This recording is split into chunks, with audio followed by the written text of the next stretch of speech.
χωρίζεται γεωγραφικά και τυπογραφικά σε 4 μέρη επίπεδα σύμφωνα με το χάρτη. Το επίπεδο Α αφορά ανατολικό τμήμα τυχών, λόφους Καστρίας στην Πάλαια. Το επίπεδο Β, το βορειοανατολικό τμήμα τυχών του λόφου Κάστρο. Το επίπεδο Γ, το βορειοδυτικό τμήμα τυχών του λόφου Κάστρο. Και το επίπεδο Δ, το δυτικό τμήμα τυχών, που ξεκινά από τον πύργο του Πολυκράτη μέχρι και την περιοχή Γλυφάδα. Σε γενικές γραμμές, η βασική άξονα των προτάσεων είναι 5. Πρώτον, καθαρισμός από άγρια και πυκνή βλάστηση γύρω από τα κλαρά διατηρημένα τμήματα. Η αρχή πρέπει να γίνει οπωσδήποτε με το ανατολικό τμήμα των τυχών, που είναι και το πιο άμεσα προσβάσιμο.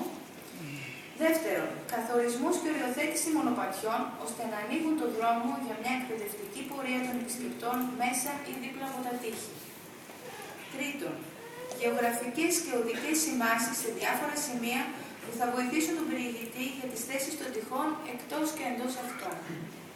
Τέταρτον, αρχαιολογικές πληροφοριακές ομοιόμορφες πινακίδες, τοποθετημένες σε σημεία κλειδιά που θα εξηγούν και θα δίνουν στον επισκέπτη τις απαιτούμενες πληροφορίες για τα τείχη και την κατανόησή τους.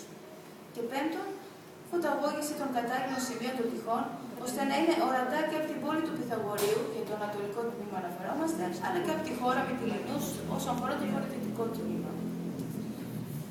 Για την υλοποίηση αυτών των προτάσεων, απαραίτητη θα είναι η συμβουλευτική και καθοδηγητική συμμετοχή της Αρχαιολογικής Υπηρεσίας, με την οποία καλείται να συνεργαστεί ο Δήμος Σάμου. Ταυτόχρονα πρέπει να σημειώσουμε ότι η αξιοποίηση των τυχών θα βοηθήσει ακόμα περισσότερο την προώθηση του νέου σύγχρονου στολιδιού του νησιού μας, του Αρχαιολογικού Μουσείου, στο Πυθαγόριο. Η σχέση αυτή είναι αμφίδρομη, καθώς στο νέο μουσείο ο επισκέπτης ήδη αποκομίζει σημαντικότατες πληροφορίες σχετικά με τα τείχη της αρχαίας πόλης.